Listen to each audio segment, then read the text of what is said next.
bienvenue dans cette nouvelle édition et nous allons vous transporter bien sûr encore une fois au cœur des Jeux africains à Kintélé, près de Brazzaville au Congo. Avant de vous présenter nos prestigieux invités, voyons le sommaire de cette édition. Athlétisme dans un premier temps avec quelques épreuves de courte et longue distance et puis des relais également. Football, nous connaissons les affiches des finales hommes et femmes du tournoi et les horaires.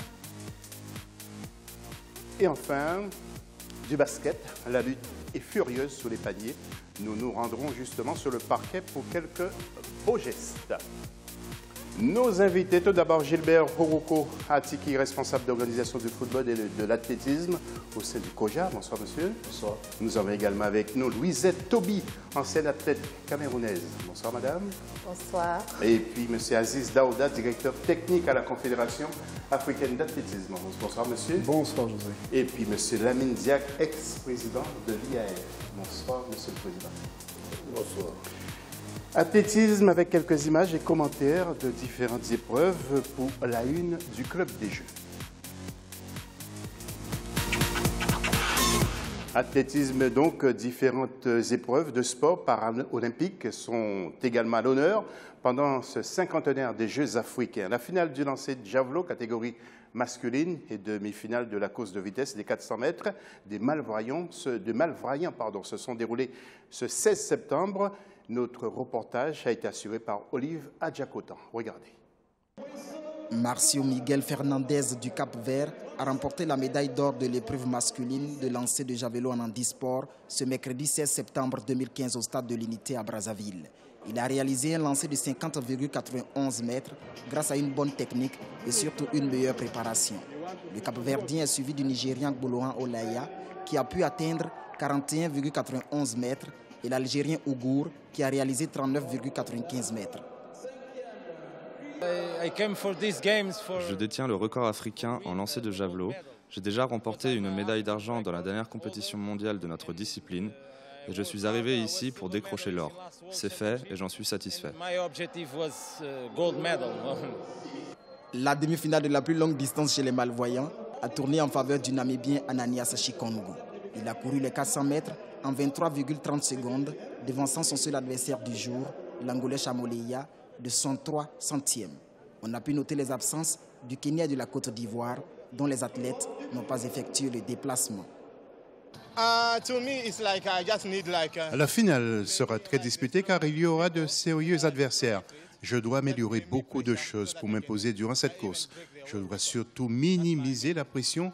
Si j'arrive à la dominer, je pourrai battre le record mondial. C'est mon principal souhait. Le tournoi paralympique a débuté le mardi 15 septembre et les différentes épreuves prendront fin ce 18 septembre à Brazzaville au Congo. Et que faut-il retenir donc des épreuves de mardi 16 septembre? Le résumé de cette journée en compagnie de Jacques Ambouka.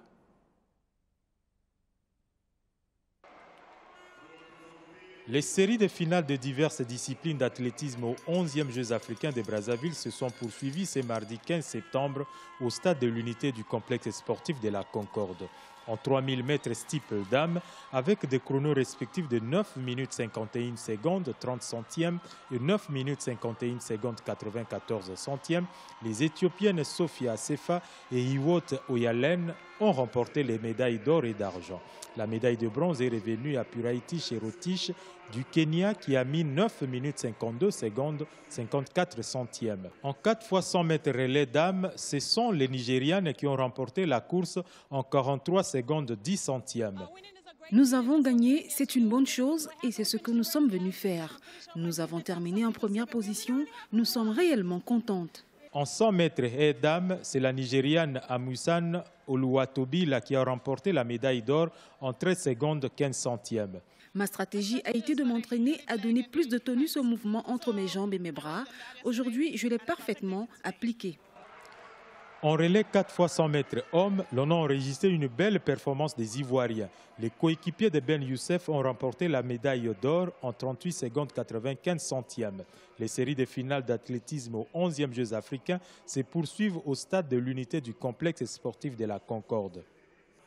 Monsieur Lamine Diack, je vois que vous regardez avec une attention particulière ces images. J'imagine que vous êtes très ravi d'être ici au Congo-Brazzaville pour assister à ces Jeux africains et surtout l'athlétisme. C'est très certainement, oui. J'avais loupé les premiers. Donc, j'étais footballeur à l'époque, je n'ai pas assisté aux Jeux. J'ai suivi ensuite tout ce qui s'est fait et je suis extrêmement heureux d'assister à ce cinquantenaire. Oui. Et ici même à Brazzaville.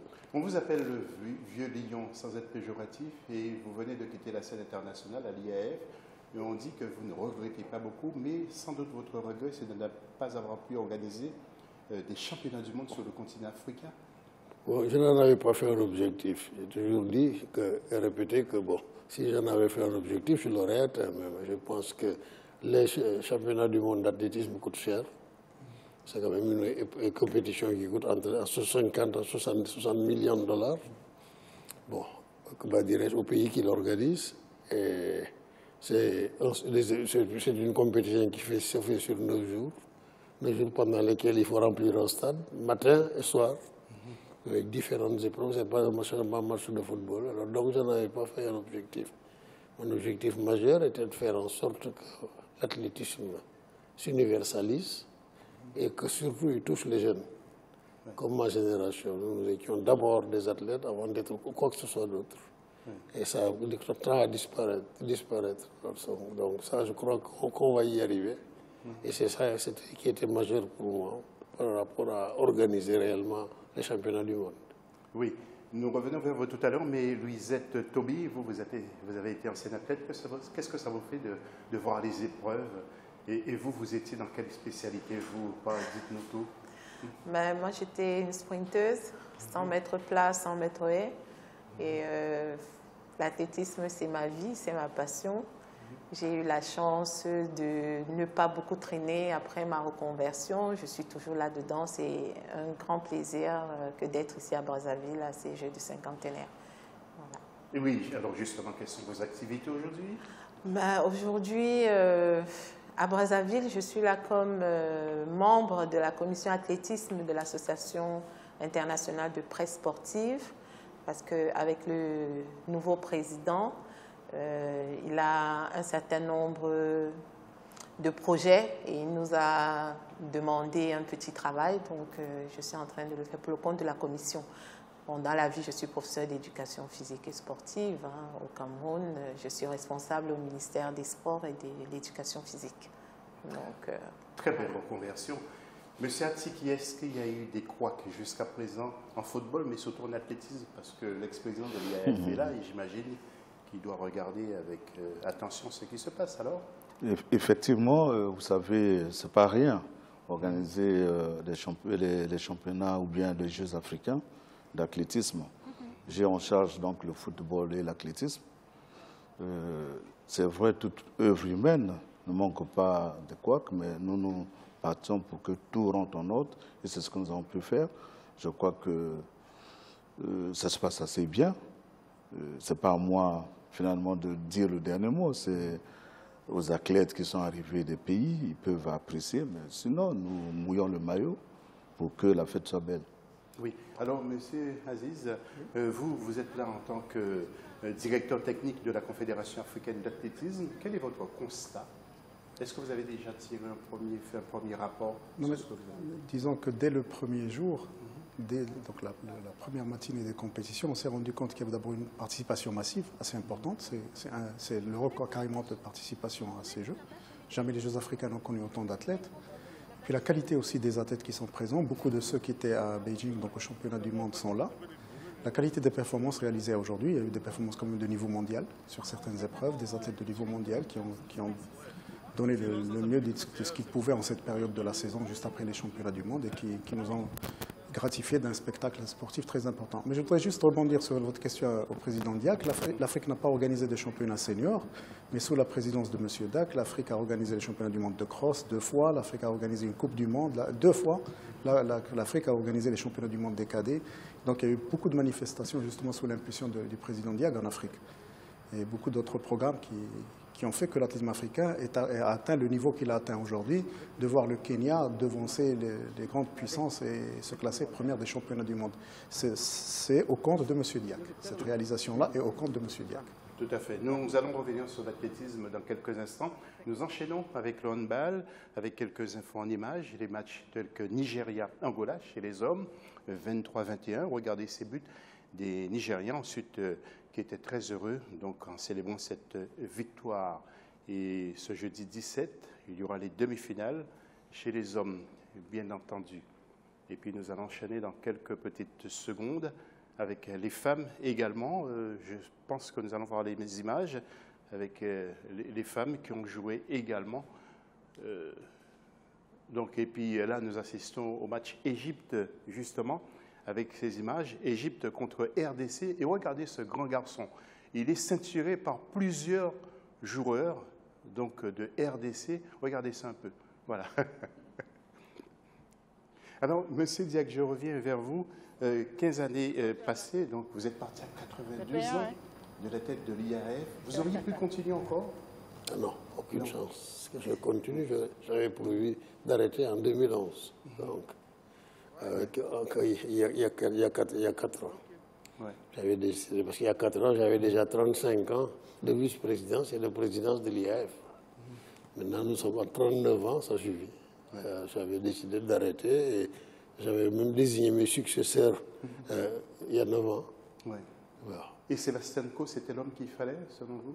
Écoutez, c'était un des deux. J'avais décidé à l'époque, c'était l'un ou l'autre, c'était Sébastien ou Sergei Boubka, en 2006. Oui. Parce que je comptais partir en 2011 et il fallait les installer comme vice-président dès 2007, ce que j'ai fait.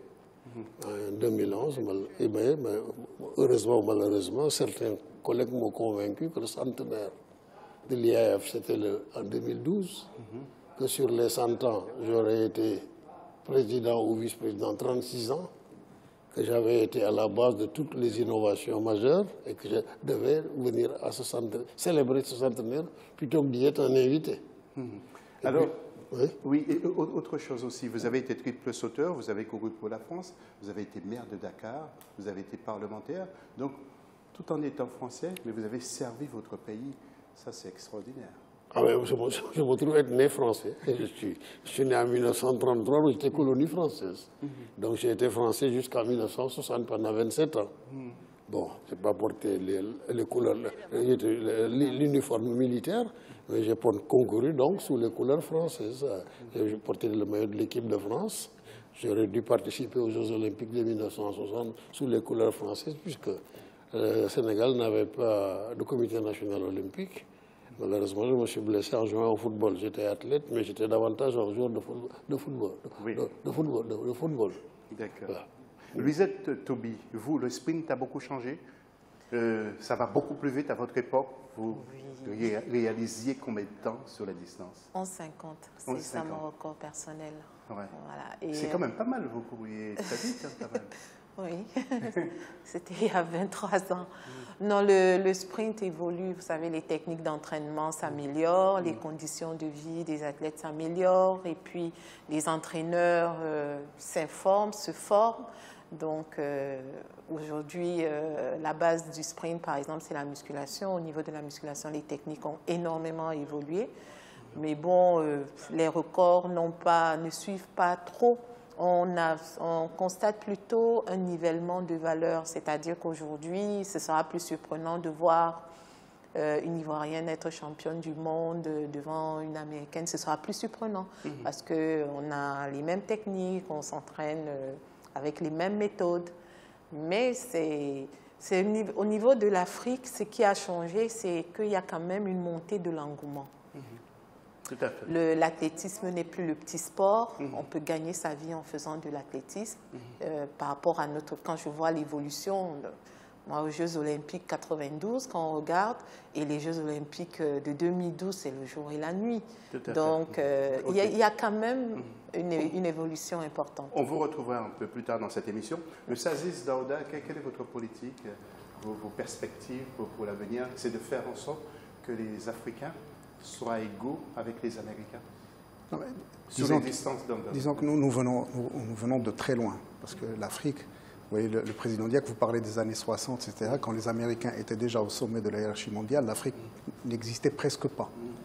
Mais depuis, beaucoup d'efforts ont été faits, beaucoup d'efforts au niveau des nations, puisque beaucoup d'infrastructures ont été édifiées, beaucoup de cadres ont été formés, et depuis, alors, carrément une quinzaine d'années maintenant, les choses ont beaucoup évolué. Au niveau de l'organisation des manifestations africaines, le calendrier africain est aujourd'hui fourni et sécurisé sur une longue période. C'est-à-dire que nous avons une visibilité pratiquement de 8 années, ce qu'on n'avait pas par le passé. Il y a aussi beaucoup de centres de formation d'athlètes qui fonctionnent aujourd'hui en Afrique, dans différentes régions. Certains dépendent de l'IAF et ont été justement impulsés par le président Diack. D'autres dépendent des nations ou de la Confédération africaine. Et donc il y a un engouement, enfin l'engouement dont a parlé Louisette, si vous voulez, se traduit par des résultats. Aujourd'hui, nous avons de nouvelles nations africaines qui émergent et qui réalisent des résultats de niveau satisfaisant, voire de niveau mondial. Merci, M. Azouz Daouda, de nous avoir apporté ces précisions. C'est la fin de la première partie de cette émission. Juste après la pause, nous parlerons de football, mais nous allons aussi retrouver Thierry Gauguin quelque part dans ce complexe sportif de Kin Télé. A tout de suite.